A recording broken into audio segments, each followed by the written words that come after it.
Hi writers and readers, I'm Christy Stratus and this is NaNoWriMo Day 10. And today I'm going to talk to you about the most productive way to get over writer's block. There's a lot of different things I've seen online and I've tried myself, just getting up and walking around, taking a walk outside, maybe working out a little bit, or watching some TV or a movie, something to break your concentration and just help you refocus. But I'm going to suggest something else.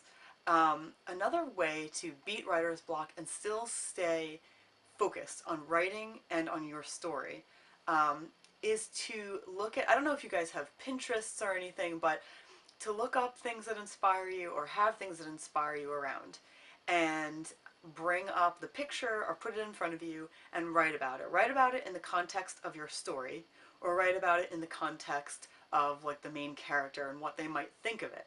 Something along those lines. And that way you're also getting to know your story or your character better. So I'll give you an example of something that I've done before. In my book, it's set in Victorian times, and one of the things they did a lot was wear pins. So I have a lot of pins, a lot of cameos, things like that. So I looked through my stuff. I mean, you could do this online too, but I just happen to have them. I looked through some of my stuff and picked out a couple different pieces and looked at them through my main character's eyes and wrote about like what would be good about it, why would or wouldn't she wear whatever it was. So for example, I do have this piece. I'll show you up close. And this is a pin with these yellow flowers on it, some green. The background is white.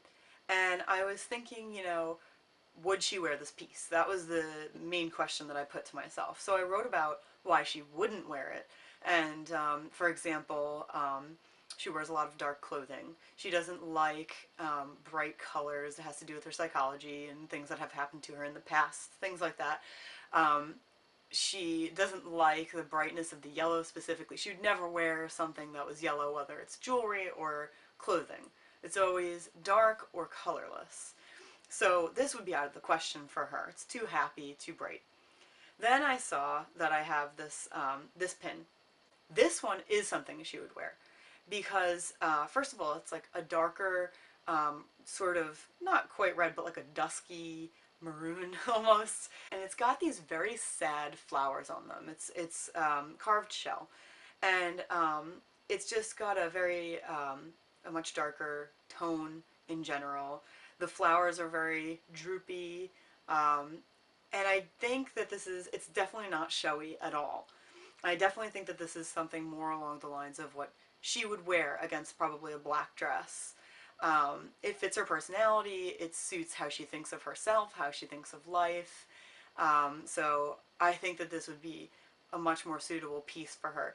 So what I would do if I was suffering from writer's block is probably write more about that. So I would sit down with a notebook and I would put these two pieces in front of myself and I would maybe write from her perspective and say, oh, I found this piece of jewelry in the store, but I just couldn't bring myself to buy it. It's too cheerful, and I never feel that cheerful, and I don't want to. I don't want anybody to think of me as feeling that way, or something along those lines. I don't want to give off this impression that isn't true about me, but I'd go into more detail. And I would probably do the same about when she sees this one, why she would buy it. And I'd probably include more detail than maybe you would actually write in the story, but the idea is just to get your mind working, get the creativity flowing, and learn something more about your characters and break that writer's block. So let me know if you've ever done something like this, or what do you do for writer's block, because everybody seems to do something different, and I find it really useful to know everyone's strategies. I try pretty much everything I hear. So let me know in the comments below, and I'll see you tomorrow.